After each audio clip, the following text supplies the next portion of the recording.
새 모자 사건. 이정희 씨는 22살 때 성폭행을 당합니다. 그리고 그 남자에게 결혼을 당합니다.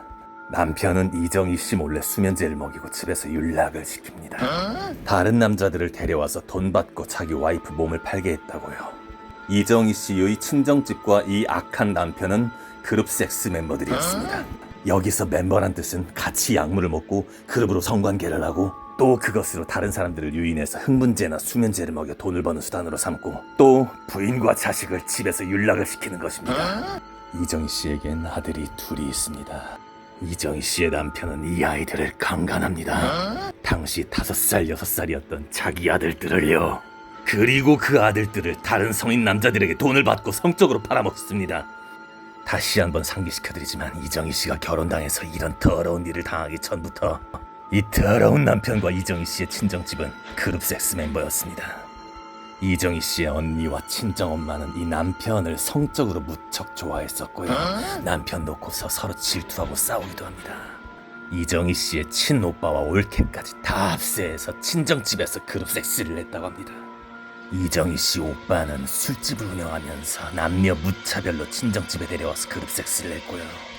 남편도 서울뿐만 아니라 지방에서도 아는 사람이든 모르는 사람이든 친정집으로 데려와서 돈을 받고 환각 상태에서 집단 못된 짓을 했습니다.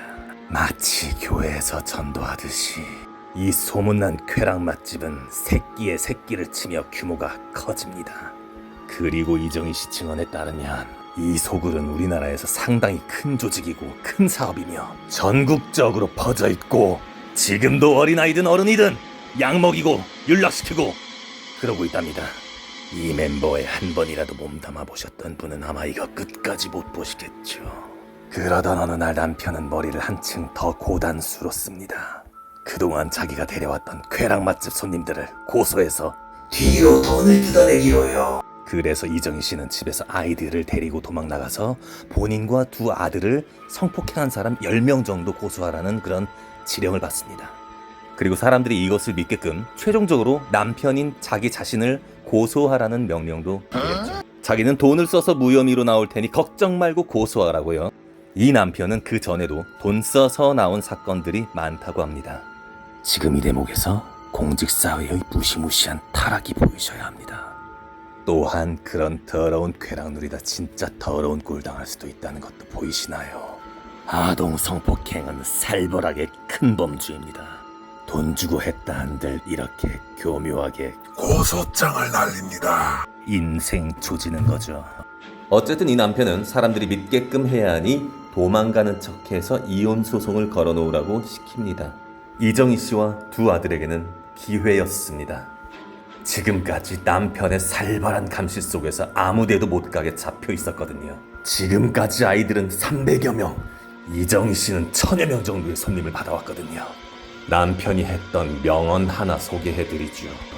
내 자식 내가 낳아서 내 맘대로 하는데 누가 뭐라 하냐? 아니 한 살이라도 어릴 때 써먹어야 돈을 더 받을 수 있는 거라고. 그동안 이런 지랄 맞은 악마에게서 벗어날 수 없었던 이유는 다름 아닌 동영상 때문이었습니다. 이정희 씨도 아이들도 남편이 촬영해놓은 그 문란한 장면의 주인공들이었으니까요. 야 이거 공개하면 넌 자식 잡아먹은 년이 되고 너랑 네 애들 인생은 좆되는 거야. 남편이 애들 성폭행했던 고객들을 고소하려고 모의하는 장면으로 돌아갑니다. 이정희 씨는 고객 10명을 고소하지는 않고 아이들과 집을 나가 이혼 소송을 했습니다. 하지만 이정희 씨가 고소도 안 하고 자기 만나기를 피하는 걸 눈치챈 남편은 이정희 씨를 찾아가 겁주고 끌고 다니다가 마침내 아이들을 달라는 항소를 이혼 재판에 신청하게 됩니다. 그것을 알게 된 아이들은 까무라치면서 다시는 그곳에 안 들어가고 싶다고, 더 이상 아빠에게 그 짓을 당하기 싫다고 하면서 난리를 내면서 차라리 죽겠다고. 새 모자는 울음바다가 됐습니다. 그래서 이 모든 일들을 마침내 경찰에 신고하기로 결심을 하게 됩니다. 이정희 씨가 이 기고문을 쓰기 1년 전인 2014년에 남편을 신고하게 되고요.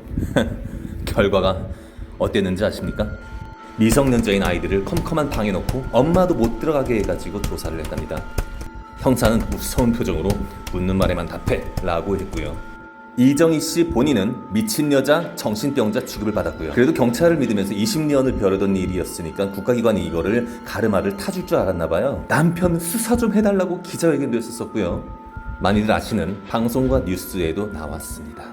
그 밖에 다른 방송에서도 인터뷰를 했었는데 기다리라는 말만 있을 뿐 소식이 없길래 나중에 들린 말을 들어보니까 남편이 이거 방송 못하게 다 작업 쳐놨다라는 겁니다. 그 후에 또 경찰 조사가 있었었는데요. 이정희 씨 몰래 남편의 그룹 섹스 파트너인 친정 식구가 증인으로 참여하게 됩니다. 직계 가족이니까요. 이 친정 식구들은 자기 사위가 결백하고 이정희 씨가 정신 이상자라는 증언을 하게 됩니다. 이정희 씨 남편이랑 몸을 섞는 관계들이니까요. 나레이션 하는 제가 더 이상한 사람 같아요, 그죠?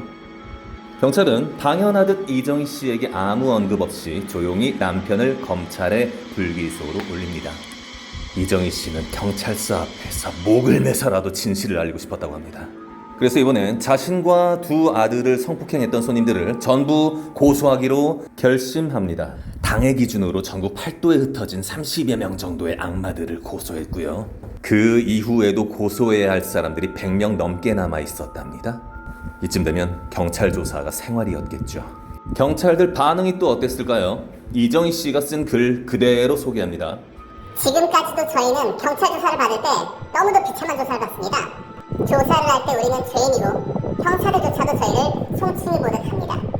저의 아이들이 하는 말은 전부 가짜인 양 들어주려고도 안 하고 저의 말 또한 대놓고 무시하거나 미친 엄마 취급을 하고 귀를 기울여주지도 않을 뿐더러 일방적으로 상대방 말만 믿고 정당한 수사를 안 해줍니다. 대질 조사를 원해도 일방적으로 안 된다고 하며 경찰 손에서 자르고 전혀 만나게 해주지도 않습니다. 그러면서 지금까지 고소한 사람들이 전부 거짓말 탐지기 조사에서 진실 반응이 나왔다고 경찰이 말을 합니다. 어떻게 한두 사람도 아니고 상대방들이 전부 진실 반응이 나올 수 있습니까? 저는 상대방과 대질 조사를 해달라 요청을 하는데도 경찰은 전혀 들어주지 않고 상대방도 원치 않으니 안 된다고만 하고 있습니다. 그 핑계로 경찰은 저와 아이들에게 성폭행한 사람들을 무혐의로 올리고 있습니다. 그럼 2014년부터 2015년 6월에 지금까지도 정신과 입원하고 있는 저의 큰아들은 도대체 누구에게 당했다는 것입니까? 여러분 어떻습니까? 소화성에 떠도는 사진들이 외국 애기들 사진이니까 우리나라는 아닐 거야 하고 사셨죠 지금까지. 멀리 볼 필요도 없어요. 여러분 측근 또는 여러분 본인이 이런 쾌락 맛집 가서 온갖 몹쓸짓 해보신 분들이 꽤 됩니다.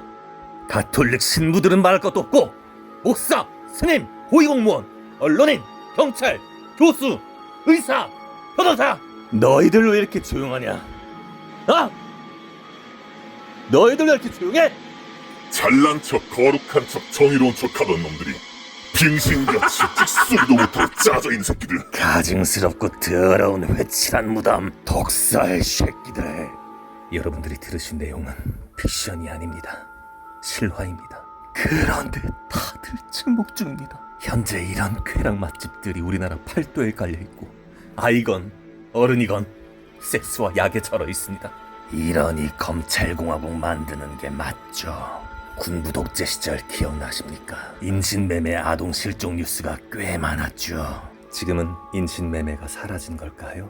아니면 방송국이 악에 물들어서 방송을 일부러 안 하고 있을까요? 전국을 떠들썩하게 했던 새 모자 성폭행 사건 기억하십니까? 한 종교단체의 300명 이상의 사람들이 어머니와 두 아들을 성폭행했다는 주장을 하고 다니던 새 모자 사건 말입니다. 경찰이 이 새 모자의 주장이 모두 거짓이라고 밝혔습니다. 여러분 대다수는 저 부패한 경찰 집단과 그들과 한편인 언론의 유착관계를 모르십니다. 경찰이 결론 짓고 언론이 발표하면 아, 그렇구나. 진짜 멍청하죠.